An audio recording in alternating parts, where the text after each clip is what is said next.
Cette vidéo partagera avec vous des renseignements sur le processus de synergie entre les conventions de Bâle, Rotterdam et Stockholm. Chaque convention a son objectif spécifique et a été adoptée en tant qu'instrument juridiquement autonome. Cependant, les conventions de Bâle, Rotterdam et Stockholm ont été adoptées pour atteindre un objectif commun. Protéger la santé humaine et l'environnement contre les déchets et les produits chimiques dangereux.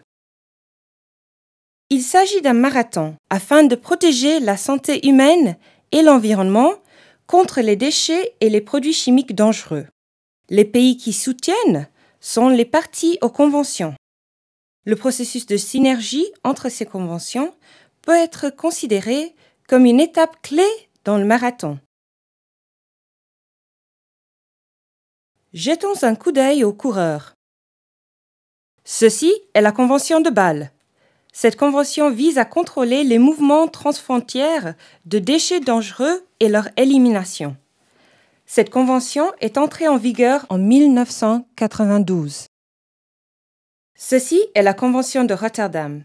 Elle est entrée en vigueur en 2004, établissant la procédure de consentement préalable en connaissance de cause applicable à certains produits chimiques et pesticides dangereux dans le commerce international. Le dernier coureur est la Convention de Stockholm, qui est mise en place pour éliminer les polluants organiques persistants. La présente convention est devenue un coureur en 2004.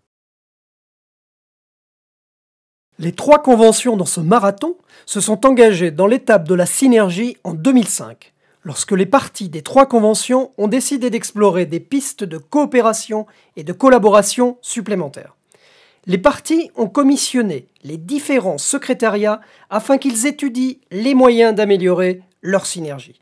Lors de leurs conférences respectives, en 2006 et 2007, les 3 conventions se sont mises d'accord sur l'établissement d'un groupe de travail commun pour avancer vers cet objectif de collaboration et de coopération. Ce groupe s'est réuni et a soumis diverses recommandations pour améliorer la coordination au niveau administratif et au niveau des programmes.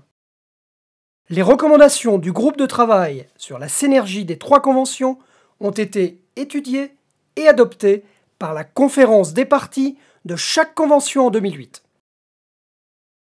Les différentes zones de synergie incluent les points suivants. Des considérations d'organisation sur le terrain, des considérations d'ordre technique,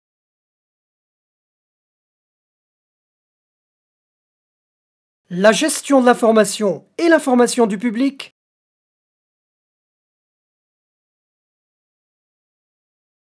et des éléments d'ordre administratif.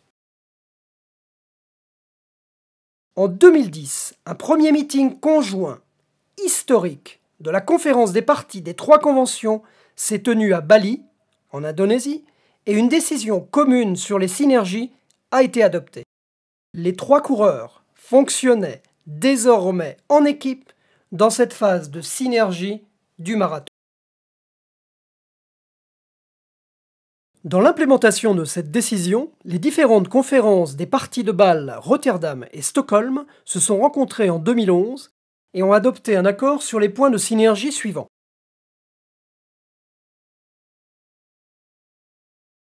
Activités communes, mutualisation des fonctions de management, audit commun, services communs, synchronisation des cycles de budget et modalités d'examen intégrés.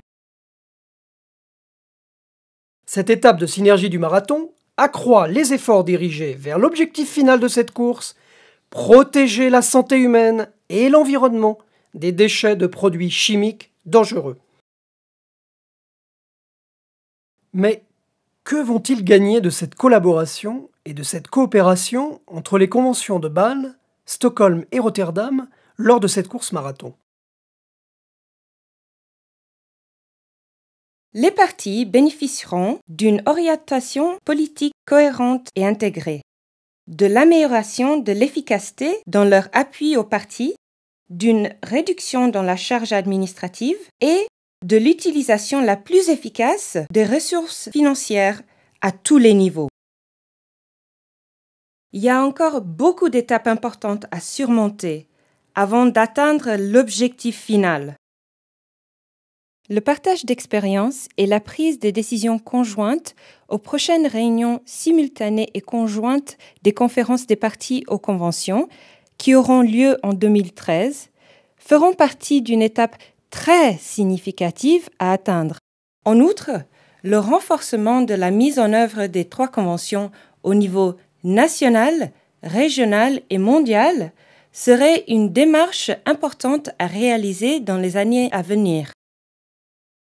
Ceux-ci ne seront pas des tâches faciles. Et ainsi, les conventions deviennent de plus en plus fortes dans leur course pour protéger la santé humaine et l'environnement contre les déchets et produits chimiques dangereux.